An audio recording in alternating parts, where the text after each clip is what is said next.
mana? Di sekolah, takut terlambat nah. Nanti karena surat panggilan deh. Hejo. Jalan cuy. Usai? Dah? Dah. Semangat deh. Iya, iya. Sekarang, anak-anak SMA dan SMK di Kupang wajib masuk sekolah jam 5 pagi. Ya, kamu gak salah dengar guys. Ini sudah diterapkan di 6 SMA dan 4 SMK sejak 27 Februari lalu. Kebijakan itu dibuat dan disampaikan langsung sama Gubernur NTT Victor Laiskodat. Penting sekali kita melakukan langkah-langkah besar dan anak-anakku sekalian semua termasuk Bapak dan Ibu guru kepala sekolah, ini sebuah gerakan untuk membuat perubahan dalam membuat kita meninggalkan cara-cara lama kita. Membongkar mental block yang selama ini kita buat dan tidak pernah berkembang di mana-mana. Dalam waktu dekat, wajib masuk jam 5 pagi ini akan diterapkan di seluruh sekolah di NTT. Kadisdikbud NTT Linus Lusi bilang, masuk sekolah jam 5 pagi itu adalah terobosan dan langkah baru.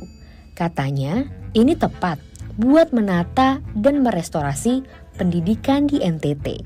Pemirsa, beberapa waktu yang lalu sempat beredar berita dari Nusa Tenggara Timur mengenai kebijakan masuk sekolah jam 5 pagi yang dibuat oleh Gubernur Nusa Tenggara Timur. Tidak sedikit dari masyarakat mengkritik atas kebijakan yang dibuat oleh gubernur tersebut yang mengenai tentang masuk sekolah jam 5 pagi karena tidak relevan. Nah, kira-kira bagaimana tanggapan dari masyarakat yang lainnya ya? Mari kita tanya-tanya.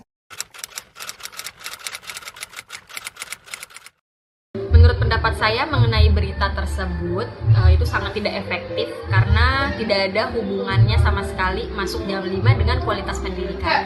Karena kualitas pendidikan itu dipengaruhi oleh kualitas gurunya, oleh sarana prasarana pembelajaran ya, bukan dari tingkat jam masuk murid-murid.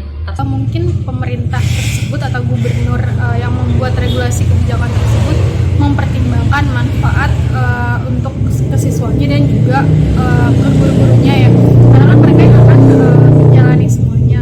Mungkin bisa dilihat dampaknya lebih banyak manfaatnya atau mungkin dampak negatifnya yang akan ditimbulkan. Kalau mungkin lebih banyak manfaat untuk di daerah tersebut, misalnya juga untuk mengurangi kemacetan atau mungkin untuk mendisiplinkan murid, nah mungkin itu bisa menjadi salah satu alternatif. Tapi balik lagi, semua harus diuji dulu, dari segi kesehatan siswa atau mungkin ketersediaan infrastruktur untuk belajar segala macam, itu bisa dipertimbangkan kembali sehingga kebijakan tersebut itu benar-benar untuk membuat siswa itu maju dengan adanya regulasi dimajukannya sekolah menjadi jam 5.30 pagi. Pendapat saya mengenai kebijakan sekolah jam 5 pagi di Nusa Tenggara Timur ini kurang bijak ya, karena mengingat jam 5 ini seharusnya anak-anak sekolah baru melakukan persiapan kegiatan untuk berangkat sekolah, sedangkan mereka dipaksa jam 5 harus sudah ada di sekolah. Menurut saya itu kurang efektif. Masuk sekolah di jam 5 pagi dan di NTT bagi saya dinilai membahayakan siswa. Beragam mulai dari faktor keamanan anak saat menuju ke sekolah, transportasi yang sulit pada pagi hari, dan kesiapan orang tua di rumah baik dalam menyediakan sarapan serta berbagai pertimbangan kesehatan anak. Jika merujuk pada kajian tentang dampak buruk bagi anak-anak yang kurang tidur, maka kebijakan masuk sekolah pukul 5 akan berdampak buruk pada tubuh kembang anak, termasuk terhadap kesehatan dan kemampuan belajar. Menurut saya, kebijakan atau keputusan yang dibuat oleh Gubernur NTT untuk siswa sekolah masuk lebih pagi di jam 5.30 membawa dampak positif dan juga negatif.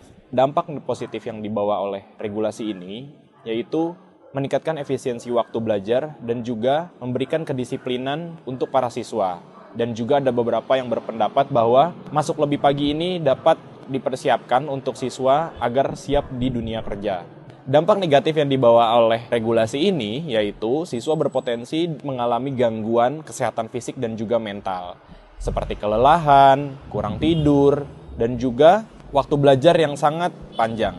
Selain itu, dapat mengancam keselamatan siswa karena mereka harus datang lebih pagi. Apalagi kalau misalkan paginya itu masih dalam keadaan gelap. Jadi, pemerintah dan juga instansi-instansinya perlu untuk mereview kembali kebijakan yang akan diberikan oleh para siswa di Nusa Tenggara Timur.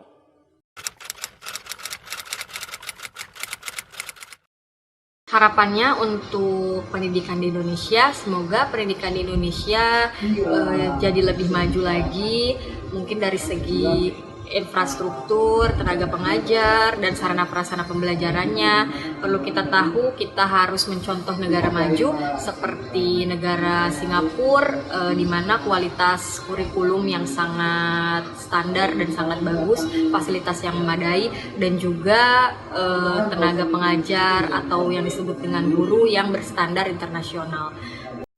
Harapannya untuk pendidikan di Indonesia, semoga setiap kebijakan atau regulasi yang dibuat oleh pemerintah itu banyak manfaatnya untuk para siswa-siswa sekaligus untuk guru-guru yang memang menjadi tiang utama ya untuk pendidikan di Indonesia, dan semoga sistem yang ada di Indonesia menjadi jauh lebih baik.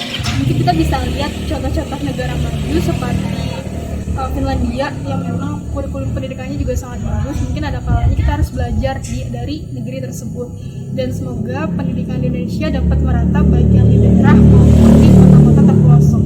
Sekian.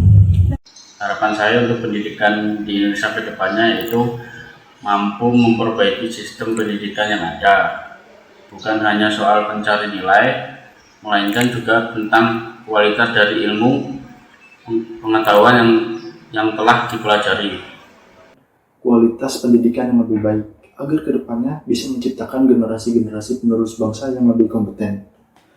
Jika dilihat dari kebanyakan respon masyarakat atas berita tersebut, bahwasannya memang kebijakan yang dibuat oleh Gubernur Nusa Tenggara Timur tersebut memang harus dikaji ulang, sehingga bisa memikirkan dampak dari positif dan negatifnya untuk para siswa ke depannya. Dari Jakarta, saya Imam Baihaqi melaporkan.